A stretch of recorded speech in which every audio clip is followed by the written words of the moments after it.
Hello बच्चों, चलिए प्रश्न को पढ़ते हैं। कौन से स्थायी प्रभाव हैं? ये दिया है आई प्रभाव, तो देखते हैं आई प्रभाव स्थायी है अथवा अस्थायी। तो चलिए प्रश्न के मुख्य उदाहरण पे बात करते हैं। मुख्य अवधारणा, वे प्रभाव जो इलेक्ट्रॉन के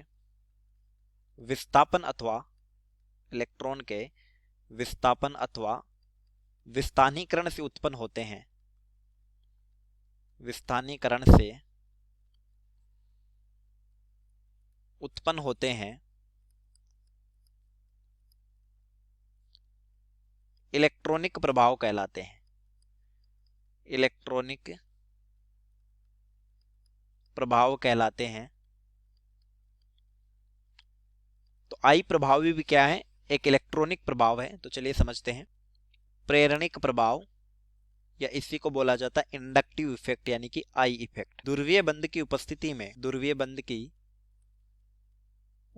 में कार्बन श्रृंखला में ध्रुवणता का उत्पन्न होना प्रेरणिक प्रभाव कहलाता है। प्रेरणिक प्रभाव कहलाता है, यानी एक ध्रुवीय बंध सभी बंधों में ध्रुवणता ला देता है, प्रेरणिक प्रभाव कहलाता है। जैसे ये कार्बन श्रृंखला है, कार्बन कार्बन कार्बन कार्बन, और यहां पर कोई तत्व अक्ष जुड़ा है।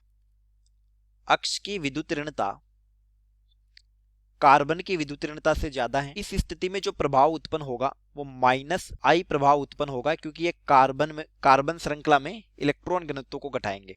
अक्ष की विद्युत ऋणता अधिक होने के कारण ये बंध के इलेक्ट्रॉनों को अपनी तरफ खींचेगा, तो अक्ष पर आ जाएगा आंशिक ऋणावेश और कार्बन पर आ जाएगा आंशिक धनावेश। अब हम एक बात जानते हैं कि जब भी कार्बन पर धनावेश आएगा तो उसकी विद्युत ऋणता बढ़ जाएगी।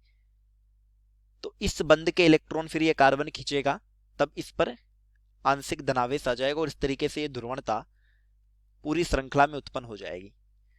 लेकिन ये प्रभाव 3 से 4 कार्बन तक की श्रृंखला के लिए मान्य है। इसी तरीके से कार्बन श्रृंखला के साथ कोई ऐसा परमाणु जुड़ा है जिसकी विद्युत ऋणता कार्बन से कम है, यानी यहां पर Y की विद्युत ऋणता कार्बन से कम है। इस स्थिति में जो प्रभाव उत्पन्न होगा वो प्लस आई प्रभाव होगा, यानी ये कार्बन श्रृंखला में इलेक्ट्रॉन घनत्व को बढ़ाएंगे। तो यहां पर कार्बन की विद्युत ऋणता अधिक हो गई, तो इस वजह से कार्बन पर आ जाएगा आंशिक ऋणावेश और Y पर आ जाएगा आंशिक धनावेश।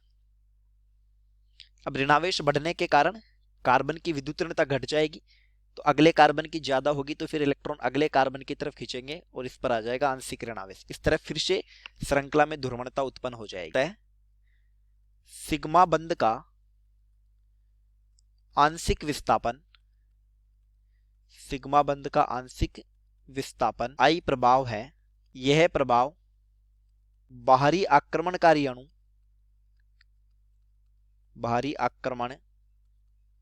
अणु की उपस्थिति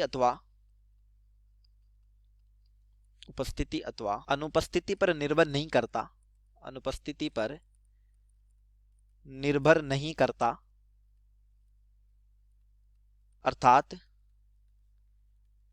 एक स्थायी प्रभाव है। यानी ध्रुवीय बंध जब भी उपस्थित होगा, ध्रुवणता के कारण यह प्रभाव उत्पन्न होगा, तो एक स्थायी प्रभाव है। चलिए, उम्मीद करता हूं प्रश्न समझ आया होगा। धन्यवाद।